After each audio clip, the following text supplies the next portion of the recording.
Hello everyone, it's James from Twisted Assisted here, and today I'll be doing a tutorial on our latest knife release, the Bestech Tulip, or as we like to call it, the Twisted Tulip, designed by Ostap. And we're going to be doing a tutorial as to how to strip the knife down and how to change handle scales.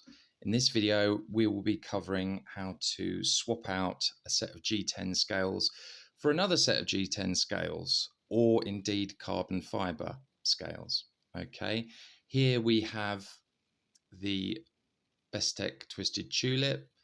This is in satin and it has got yellow G10 scales. You can see that we've got the yellow color-coded backspacer there, also in G10. So we're going to be covering just how to strip the knife down. The good news is it's very straightforward, and I've done it many times now. Very easy to get the hang of it. And one of the advantages of having a knife designed by Ostap is not only do you just get sublime design, but it's also deceptively simple in construction. So you will only need one Torx bit in order to strip this knife down, and that is a T8. And you've only got two screws to undo. Literally the pivot and the rear screw at the back, which serves a dual purpose of retaining the pocket clip and holding the back of the knife together and securing the backspacer. So let's get right down to it. Let us take apart. Start off by undoing the pivot. Okay, and then we are going to undo the rear screw. Okay, that's that off. We can now take off the pocket clip and put it there. And then we can take off the top G10 scale there. You can see that it has been milled out to accept the stainless steel liner, which has got the double detent either side. Okay, let's put that to one side. And you can remove the knife blade, which will have the ball bearings there, the cage ceramic ball bearings. Just push out the pivot like so. And then you can remove. You can see there's a pin. There's a pin there on the backspacer just to hold it in place, pin either side. And there you have like a barrel screw which holds the back of the knife together. I guess you could call it an internal standoff, I suppose. Sometimes these can be screwed up a little bit hard, so just get a set of grips, hold them onto the barrel, and then you can take out that last screw with ease. There we have it. Just shake out that liner there. The knife now is completely stripped down into component parts. So we're just going to take away what we don't need. So we're going to take away the yellow G10 scales, and we're going to have these black scales. We're going to fit them. We're going to leave the yellow backspacer there as a bit of contrast. So we're going to take the left-hand scale and we are going to find the corresponding liner and just sit that in there. Now's a good time to get your backspacer and just locate the pin where there's a hole for it, and then you can insert your internal standoff, barrel screw, whatever you want to call it, and just hold that in place with your thumb like so. Okay, because you're going to be screwing it in from the other side now.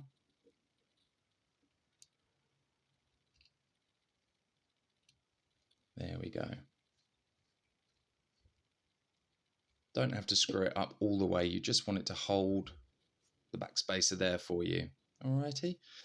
So at this point, you can now put in the pivot, which will go through like so. And there's part of the pivot that's flattened off. It's kind of like a D shape. Have that pointing down because that's where it's going to finally rest. Let's take our ball bearings, and let's put that on there. You can now pick up your knife blade and insert that in there. You can see there's a pin on the knife blade either side because this knife has an internal stop. You can just see it's been milled out there so that the pin either side of the knife will stop on that curve on the liner. There we have it. Okay, let's fit our other set of ball bearings. Let's get it on the right way around. Here we are. And now all we have to do is to get the liner, make sure that the detent is on the inside, and just locate it over the pivot like so it matches the D, and then you can just swivel it until the liner locates over that pin with a backspacer, and it will locate over that rear barrel screw there. Okay, and you can hold that in place like so, it's not going anywhere. And now all you have to do is to take your remaining G10 scale and just slide it over like so. Now's a good time to then reassemble your pivot. Taking care not to cross thread. Let's just get that in there. I'm not going to do it up too tight yet. Okay, and now we are going to insert the final screw, which also retains the pocket clip. So there we go. Just going to pop that on.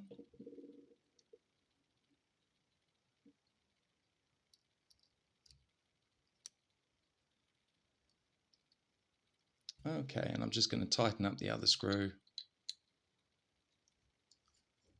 Just tighten up the pivot a little bit. We're careful not to over tighten the pivot. It really doesn't need it. And there we have it. No blade play. Blade nicely centered. That is how you swap out either G10, or that is how you strip the knife, and that is how you swap out G10 for another G10 scale or carbon fiber. I'll do a separate video for how you change copper or brass scales, because the main difference is that you have to use a separate pivot which is supplied with the brass scales. And the reason for that is that the brass scales and copper scales are ever so slightly thinner than the G10. And the reason for that is that we wanted to keep the weight down. And so with those, because they are thinner, you cannot use the same pivot because it will be too long and you will have blade play. So with the aftermarket brass and copper scales, we will supply you with a pivot which is ever so slightly, it's about 0.7 of a millimeter shorter, so that you can use that with your brass or copper scales. Okay, thank you very much for watching. It's a very, very straightforward knife to strip down. Just take care not to cross thread, and just remember that little hack with the grips if the internal standoff, the barrel screw at the back is a little bit stubborn in getting that screw out. Okay, thank you very much for watching.